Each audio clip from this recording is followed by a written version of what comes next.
بسم اللہ الرحمن الرحیم الحمد للہ رب العالمین والصلاة والسلام علی سید الانبیاء والمرسلین سیدنا و مولانا محمد وعلی آلہ واصحابہ اجمعین اما بعد فعن ابی ہریرہ رضی اللہ تعالی عنہ عن النبی صلی اللہ علیہ وسلم قال ان اللہ يحب العطاس ويكره التثاؤب فإذا عطس أحدكم وحمد الله كان حقا على كل مسلم سمعه أن يقول له يرحمك الله فأما التثاؤب فإنما هو من الشيطان فإذا تثاءب أحدكم فليرده ما استطاع فإن أحدكم إذا تثاءب ضحك منه الشيطان رواه البخاري وفي رواية لمسلم فإن أحدكم اذا قال ها ضحك الشيطان منه وعنه قال قال رسول الله صلى الله عليه وسلم اذا عطس احدكم فليقل الحمد لله وليقل له اخوه او صاحبه يرحمك الله فاذا قال له يرحمك الله فليقل يهديكم الله ويصلح بالكم رواه البخاري او كما قال رسول الله صلى الله عليه وسلم۔ محترم بزرگوں، عزیزوں اور بھائیوں، اسلام کا کمال اور کامل اسلام پر عمل کرنے کا تقاضا یہ ہے کہ فرائض و واجبات کے ساتھ ساتھ ہم سنتوں کا بھی اہتمام کریں، مستحبات کی بھی رعایت کریں، آداب کا بھی خیال رکھیں۔ شریعت اسلامیہ کی جامعیت یہ ہے کہ اس میں روزمرہ کے پیش آنے والے حالات اور انسان پہ گزرنے والی کیفیات کے بھی آداب اور ان کے احکام بیان فرما دیے گئے ہیں۔ مثال کے طور پر چھینک آنا، جمائی آنا، یہ انسانی فطرت کا تقاضا ہے۔ اس میں مومن، غیر مومن، مسلم، غیر مسلم، عربی، عجمی، تندرست، بیمار، مرد، عورت، کم عمر، عمر رسیدہ، کسی کا کوئی امتیاز نہیں ہے۔ فطری ضرورت اور جسمانی تقاضا ہونے کے باوجود نبی کریم صلی اللہ علیہ وسلم نے اس سلسلے میں جو ہدایات دی ہیں ان میں اس سے متعلق چند روایات کا ترجمہ آپ کے سامنے پیش کر رہا ہوں۔ اگر کوئی عمل انسان کرتا ہے اور شریعت کے حکم، نبی کریم صلی اللہ علیہ وسلم کی ہدایت پر عمل کرنے کی نیت سے، اتباع سنت کی نیت سے اس عمل کو انجام دیتا ہے جس کی اس موقع پر ہدایت دی گئی ہے، تو وہ فطری طور پر وجود میں آنے والا عمل بھی عبادت بن جاتا ہے۔ جو میں نے روایتیں دو آپ کے سامنے پڑھی ہیں، اس کا تعلق چھینک اور جمائی سے ہے۔ پہلی روایت حضرت ابو ہریرہ رضی اللہ تعالیٰ عنہ کی ہے۔ فرماتے ہیں کہ رسول اللہ صلی اللہ علیہ وسلم نے ارشاد فرمایا، اللہ تعالیٰ چھینکنے کو پسند فرماتے ہیں اور جمائی لینے کو ناپسند فرماتے ہیں۔ چھینک آنے سے انسان کے اندر چستی پیدا ہوتی ہے، دماغ کے اندر جو رطوبتیں جمع ہوتی ہیں وہ نکل جاتی ہیں، نیند کا اثر کم ہوتا ہے، سستی گھٹتی ہے، بدن میں چستی آتی ہے۔ اس لیے اس موقع پر الحمدللہ کہنے کا حکم دیا گیا ہے، اللہ کا شکر ادا کیا جائے۔ وَيَكْرَهُ التَّثَاؤُبَ، اور جمائی لینے کو ناپسند فرماتے ہیں، کیونکہ جمائی اس وقت آتی ہے جب انسان کے اوپر نیند کا غلبہ ہوتا ہے، اندر سے بخارات دماغ کی طرف چڑھتے ہیں، سستی آنے لگتی ہے، اور عموماً جمائی آنے کے بعد آدمی کے اندر غفلت کسی اور سستی کسی کیفیت پیدا ہو جاتی ہے، اس لیے اس کو پسند نہیں کیا گیا۔ پھر دونوں کے آداب بتلائے گئے۔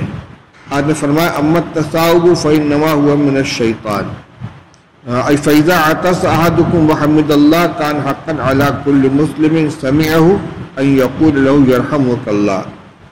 جب چھینک اللہ کو پسند ہے اور جمائی اللہ کو ناپسند ہے، فرمائے کہ جب تم میں سے کسی کو چھینک آئے اور وہ الحمدللہ کہے تو ہر وہ مسلمان جو اس کو سنے اس کی یہ ذمہ داری ہے کہ وہ اس سے یرحمک اللہ کہے، یعنی چھینکنے والا الحمدللہ کہے، اللہ کا شکر ہے، اور جو سنے اس کو اس کے الحمدللہ کہنے کو وہ یرحمک اللہ کہے، اللہ تیرے اوپر رحمت نازل فرمائے۔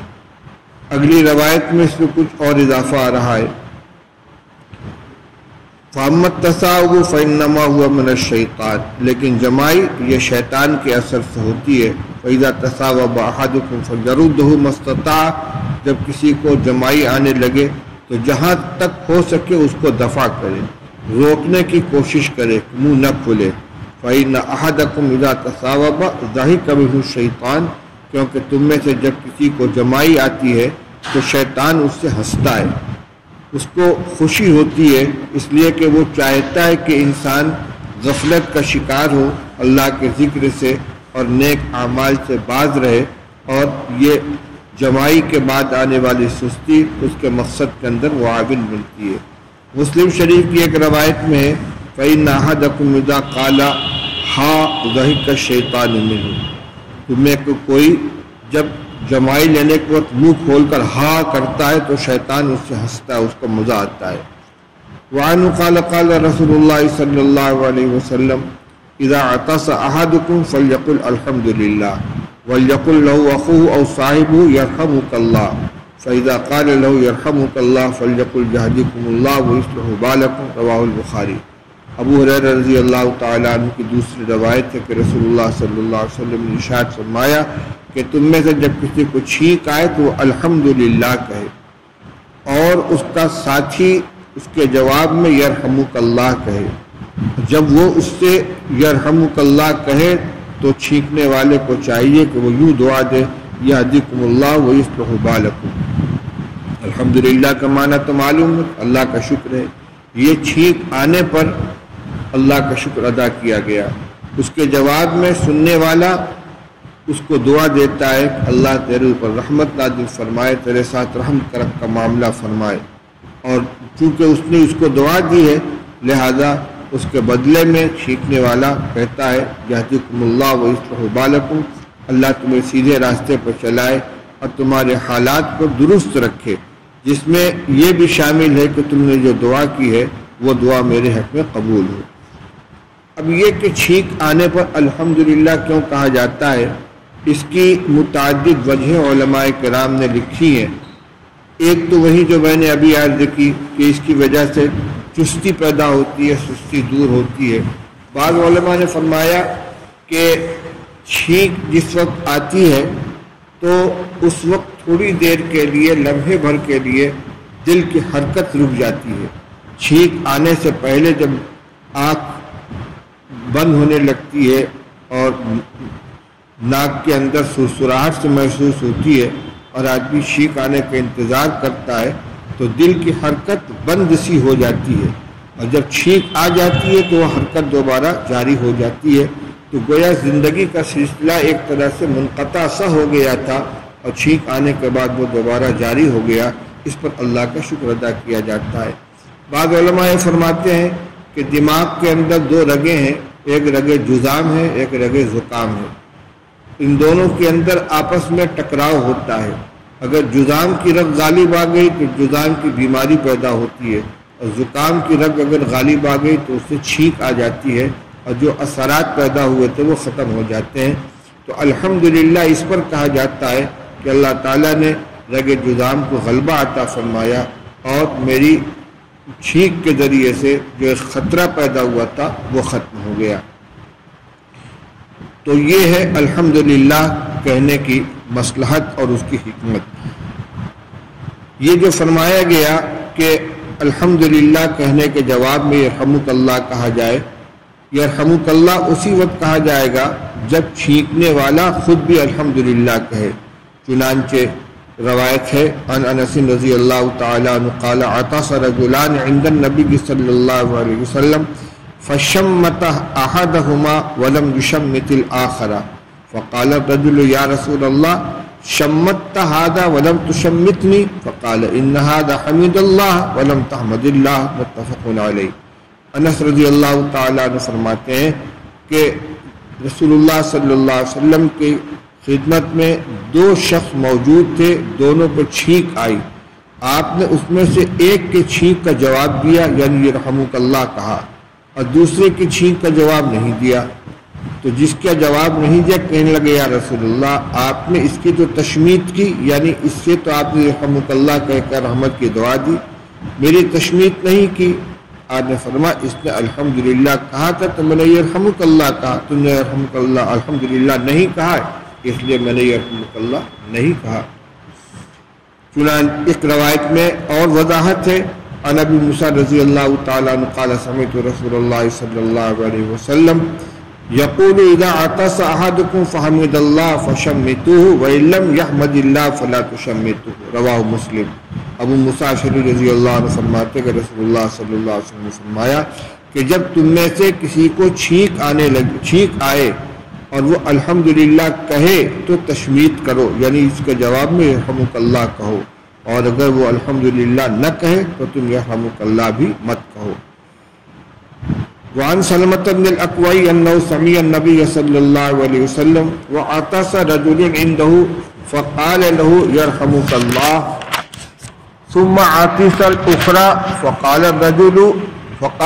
الرجل مسكوم، رواہ مسلم۔ یہ اس روایت میں یہ بیان کیا گیا کہ رسول اللہ صلی اللہ علیہ وسلم کی خدمت میں ایک شخص کو چھینک آئی، اس نے الحمدللہ کہا، آپ نے یرحمک اللہ کہا، اس کو پھر چھینک آئی، آپ نے فرمایا الرجل مسکوم، اس کو تو زکام ہوا ہے۔ اس سے معلوم ہوا کہ ایک دو مرتبہ تو چھینکنے والے کے جواب میں یرحمک اللہ کہا جائے گا، لیکن جس کو مسلسل چھینک آ رہی ہو تو ہر مرتبہ جواب کے اندر یرحمک اللہ کہنے کی ضرورت نہیں۔ اب چھینکنے کے وقت آدمی کو چاہیے کہ اپنا ہاتھ یا اپنا کپڑا منہ کے اوپر رکھ لے اور اپنی آواز کو دبانے کی کوشش کرے۔ عن ابی ہریرہ رضی اللہ تعالیٰ عنہ ان النبی صلی اللہ علیہ وسلم قال اذا عطس احد كان النبي صلی اللہ علیہ وسلم اذا عطس غطى وجهه بيده او ثوبه وغض بها صوته، رواہ الترمذی و ابو داؤد۔ ابو ہریرہ رضی اللہ عنہ فرماتے کہ نبی کریم صلی اللہ علیہ وسلم کو جب چھینک آتی تھی تو آپ اپنے چہرے کو اپنے ہاتھ سے یا اپنے کپڑے سے چھپا لیتے تھے اور اپنی آواز کو پست رکھتے تھے، روایت کے اس کو ترمذی نے، ابو داؤد نے۔ تو ایک تو مسنون دعا ہوئی الحمدللہ کہنے کی، ایک ادب یہ ہے کہ چھینکنے کے وقت آدمی یا تو اپنا ہاتھ منہ کے آگے کر لے یا کوئی کپڑا ہو، رومال ہو، دستی ہو، اس کو منہ کے آگے کر لے۔ ہو سکتا ہے کہ چھینک کے عالم میں کوئی بلغم منہ سے نکل آئے یا اور رطوبت خارج ہو جائے تو اس سے سامنے والے کے بدن یا کپڑے پر جا پڑے یا وہاں کی جگہ ملوث ہو جائے، اس سے بچنے کے لیے اپنے ہاتھ یا کپڑے کو منہ کے آگے کر لینا چاہیے۔ دوسرے یہ کہ جتنا ہو سکے اپنی آواز کو پست رکھے، اور اسی طریقے سے جمائی کے وقت بھی ادب یہ ہے کہ اپنے ہاتھ کو اپنے منہ پر رکھ لے۔ عن ابی سعید الخدری رضی اللہ تعالیٰ عنہ ان رسول اللہ صلی اللہ علیہ وسلم قال اذا تصاوب احدکم فلیمسک بیدہ علی فمہ فإن الشیطان یدخل، رواہ مسلم۔ ابو سعید خدری رضی اللہ تعالیٰ عنہ فرماتے ہیں کہ رسول اللہ صلی اللہ علیہ وسلم نے فرمایا کہ جب تم میں سے کسی کو جمائی آئے تو اپنے فلیمسک بیدہ علی فمہ، اپنے ہاتھ کو اپنے منہ کے اوپر رکھ لے، کیونکہ شیطان داخل ہوتا ہے۔ شیطان کے داخل ہونے سے مراد کیا ہے؟ یا تو یہ کہ حقیقتاً وہ داخل ہوتا ہے پیٹ کے اندر اور ہم اس کو دیکھتے نہیں، یا یہ مراد ہے کہ وہ وسوسہ اندازی کرتا ہے، دل کے اندر اثر ڈالتا ہے، غفلت کے اندر مبتلا کرتا ہے۔ تو یہ آداب ہوئے چھینک کے موقع پر کیا کرنا چاہیے اور جمائی کے موقع پر کیا کرنا چاہیے، یہ ہے اسلامی تعلیم۔ اس موقع کے اچھا جمائی کے وقت کی کوئی مسنون دعا نہیں بتلائی گئی ہے۔ بعض لوگوں کو لا حول ولا قوت الا باللہ پڑھتے ہوئے سنا، لیکن روایات میں اس کا کوئی تذکرہ نہیں۔ ہو سکتا ہے کہ یہ جو روایت میں آیا ہے کہ اس پر شیطان خوش ہوتا ہے اور شیطان ہنستا ہے تو اس کے اثر کو زائل کرنے کے لیے اس کو پڑھا جاتا ہو، لیکن یہ کوئی مسنون دعا نہیں ہے۔ ہاں چھینک کے وقت کی دعا ہے، یہ تو اسلامی تعلیم ہے۔ آج کل کا فیشن یہ ہے کہ کسی کو چھینک آتی کہتا سوری. یہ سوری یہ کوئی مسنون دعا نہیں ہے. غالباً اس کا منشا یہ ہوگا کہ چھینکنے والے کے چھینکنے سے سامنے والے کو کچھ وحشت سی پیدا ہوئی یا سلسلہ کلام منقطع ہو گیا تو اس کے اوپر سوری بولا جاتا ہے. لیکن اس میں معافی مانگنے کی کوئی چیز نہیں ہے. خود جو اپنا عمل ہے وہ کر لے کہ اپنے ہاتھ کو یا کپڑے کو منہ کے اوپر رکھ لے اور اس کے بعد آواز زیادہ بلند نہ کرے, پست آواز کے ساتھ چھینکا جائے, پھر اللہ کا شکر ادا کرے اور سامنے والا اس کے جواب کے اندر یرحمک اللہ کہے. وعن ابی ایوب رضی اللہ تعالی عنہ ان رسول اللہ صلی اللہ علیہ وسلم قال اذا عطس احدکم فلیقل الحمد للہ علی کل حال ولیقل الذی یرد علیہ یرحمک اللہ ولیقل هو یہدیکم اللہ ویصلح بالکم. یہ مضمون پہلے آ چکا ہے. اچھا, جس وقت میں جو دعا منقول ہے وہی دعا پڑھنی چاہیے. اب دو روایتیں آپ کے سامنے پیش کر رہا ہوں, ذرا دلچسپ بھی ہے اور اس سے اصول بھی معلوم ہوتا ہے. پہلی روایت عن ہلال بن یساف قال كنا مع سالم بن عبید فعطس رجل من القوم فقال السلام علیکم فقال له سالم وعليك وعلى امك فكأن الرجل وجد في نفسه فقال اما انی لم اقل الا ما قال النبي صلی اللہ علیہ وسلم علیک وعلی امک اذا عطس احدکم فلیقل الحمد للہ رب العالمین ولیقل له من يرد علی یرحمک اللہ ولیقل یغفر اللہ لی ولکم. رواه الترمذی و ابو داؤد. ہلال ابن یساف کہتے ہیں کہ ہم لوگ حضرت سالم ابن عبید رضی اللہ تعالیٰ عنہ کے ساتھ تھے. مجمع میں سے ایک شخص کو چھینک آئی, اس نے کہا السلام علیکم, تو سالم رضی اللہ عنہ نے اس سے جواب میں کہا وعلیک وعلی امک, تم کو بھی سلام ہو تمہاری امی کو بھی سلام ہو. تو ایسا محسوس ہوا کہ اس شخص کو ناراضگی ہوئی, یعنی اس موقع پر جو علیک وعلی امک کہا تم کو بھی سلام ہو تمہاری امی کو بھی سلام, اس کے طرز عمل سے اس چہرے سے ایسا لگا کہ اس کو ناراضگی اور ناگواری محسوس ہوئی اس جواب کے اوپر. تو حضرت سالم ابن عبید رضی اللہ تعالیٰ عنہ نے فرمایا سنو, میں نے وہی کہا ہے جو رسول اللہ صلی اللہ علیہ وسلم نے کہا تھا. انی لم اقل الا ما قال النبی صلی اللہ علیہ وسلم. آپ جبکہ رسول اللہ صلی اللہ علیہ وسلم کی خدمت میں ایک شخص کو چھینک آئی اور اس نے السلام علیکم کہا تو رسول اللہ صلی اللہ علیہ وسلم نے علیک وعلی امک کا فرمایا تو وہی میں نے کہہ دیا. اب اس کا مطلب کیا ہے؟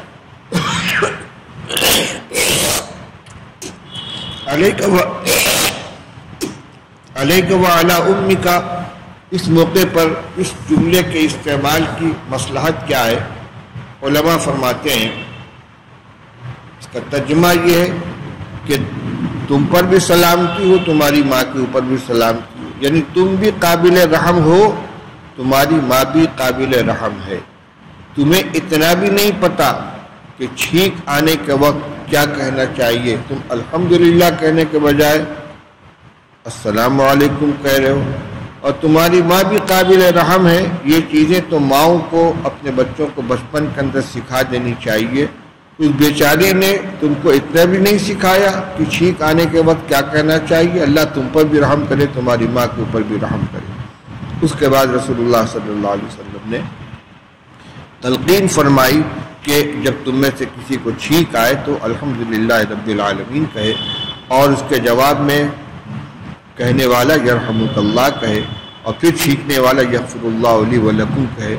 اس سے معلوم ہوتا ہے کہ یہ جو الحمدللہ کا لفظ ہے اس میں گنجائش ہے.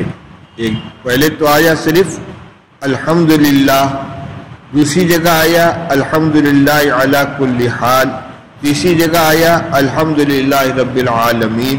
تو الحمدللہ اس کا بنیادی حصہ ہے اور اتنے پر اکتفا بھی کیا جا سکتا ہے, اور اس کے ساتھ الحمدللہ علی کل حال اور الحمدللہ رب العالمین اس انداز سے بھی کہا جا سکتا ہے. اب اسی سلسلے کی ایک روایت اور سنیے. النافع ان رجلا عطس الى جنب ابن عمر فقال الحمد لله والسلام على رسول الله قال ابن عمر وانا اقول الحمد لله والسلام على رسول الله ليس هكذا علمنا رسول الله صلى الله عليه وسلم ليس هكذا علمنا رسول الله صلى الله عليه وسلم ان نقول الحمد لله على كل حال رواه الترمذي وقال هذا حديث غريب. حضرت نافع جو عبداللہ ابن عمر رضی اللہ تعالیٰ عنہ کے مولا اور تلمید خاص ہیں، خادم خاص ہیں، وہ کہتے ہیں کہ حضرت عبداللہ ابن عمر رضی اللہ تعالیٰ عنہ کے قریب ایک شخص کو چھینک آئی، اس نے کہا الحمدللہ والسلام علی رسول اللہ، اللہ کا شکر ہے اور رسول اللہ صلی اللہ علیہ وسلم پر سلام ہو. تو عبداللہ ابن عمر رضی اللہ تعالیٰ عنہ فرمایا وَأَنَا أَقُولُ الْحَمْدُلِلَّهِ وَالسَّلَامُ عَلَى رَسُولِ اللَّهِ، میں بھی الحمدللہ کہتا ہوں اور السلام علی رسول اللہ بھی کہتا ہوں، لیکن معاملہ اس طرح نہیں، یعنی یہ سلام کا موقع نہیں ہے، اس موقع پر تو صرف الحمدللہ کہنا ہے. علمنا رسول اللہ صلی اللہ علیہ وسلم ان نقول الحمدللہ علی کل حال، ہمیں رسول اللہ صلی اللہ علیہ وسلم نے یہ تعلیم دی ہے کہ جب چھینک آئے تو الحمدللہ علی کل حال کہیں گے. اس سے ایک ضابطہ مستنبط ہوتا ہے، قاعدہ نکلتا ہے کہ کسی کام کے کرنے کے لیے، درست ہونے کے لیے یہ کافی نہیں ہے کہ وہ عمل اپنی ذات سے اچھا ہے، بلکہ یہ بھی دیکھنا چاہیے کہ شریعت کے اندر اس کا وہ محل ہے یا نہیں. اب اذان دے رہے ہیں تو اذان شروع کرنے سے پہلے الصلاۃ والسلام علیک یا رسول اللہ، اذان ختم ہونے کے بعد الصلاۃ والسلام علیک یا رسول اللہ. کیا صحابہ کرام رضی اللہ تعالیٰ عنہ درود شریف نہیں پڑھتے تھے؟ ان کو رسول اللہ صلی اللہ علیہ وسلم سے محبت نہیں تھی؟ لیکن پورے ذخیرہ احادیث میں دیکھ لیا جائے، کہیں بھی کسی بھی صحابی نے یا آپ کے زمانے میں یا آپ کے بعد مسجد نبوی یا حرم شریف کی مسجد میں کسی مؤذن نے اذان دینے سے پہلے سلام پڑھا ہو؟ اب کوئی اگر ٹوکے کہیں گے ہم کون سا غلط کام کر رہے ہیں، سلام ہی تو پڑھ رہے ہیں. تو یہاں بھی تو یہی ہوا تھا، چھینکنے والے نے الحمدللہ کے ساتھ السلام علی رسول اللہ کہا تھا، لیکن عبداللہ ابن عمر رضی اللہ تعالیٰ نے اس کو ٹوک دیا. یہ سلام کا موقع نہیں ہے. سلام کا جو موقع ہے وہاں سلام پڑھا جائے گا، وہاں سلام کیا جائے گا. اوپر کی روایت میں بھی آیا ہے ایک مسلمان دوسرے مسلمان سے ملے تو السلام علیکم کہے، اور سلام کرنے پر 10 نیکیاں ملتی ہیں. لیکن رسول اللہ صلی اللہ علیہ وسلم کے سامنے چھینکنے والے نے جب السلام علیکم کہا تو آپ نے فرمایا علیک وعلی امیک، تو بھی قابل رحم، تیری ماں بھی قابل رحم. تو دیکھیں سلام بہت برکت کی چیز ہے، نیکی اور نیکی کا عمل ہے، دعا ہے، لیکن چھینکنے کے موقع پر سلام منقول نہیں ہے، لہذا اس موقع پر سلام نہیں کیا جائے گا. اسی طرح درود شریف ہے، صلاۃ و سلام ہے، اس کے مواقع ہیں، ان مواقع پر اس کو پڑھا جائے گا. بے موقع پڑھنا اور خاص طور سے ایسے کسی عمل کے وقت جہاں کوئی طریقہ منقول ہے، آداب منقول ہے، وہاں پر اس کو شامل کرنا یہ شریعت کی مزاج سے ناواقفیت ہے، غلط ہے.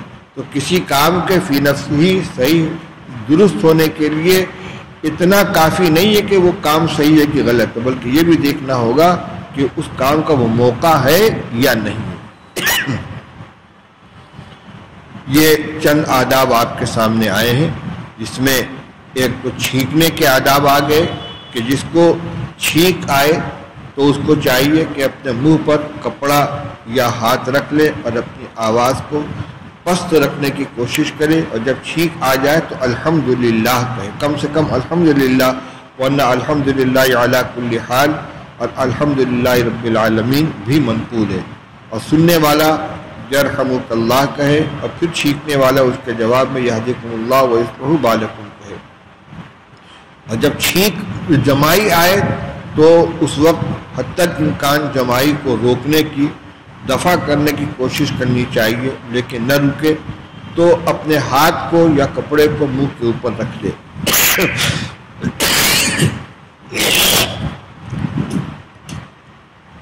بعض علماء نے ایک تجربہ لکھا ہے کہ جب جمائی کا احساس ہو کہ جمائی آئے گی تو یہ سوچے تصور کرے آدمی کہ انبیاء علیہ السلام کو جماعی نہیں آتی تھی اور جماعی رک جائے گی، اور یہ بار بار کا تجربہ ہے، لیکن شروع ہونے کے بعد نہیں۔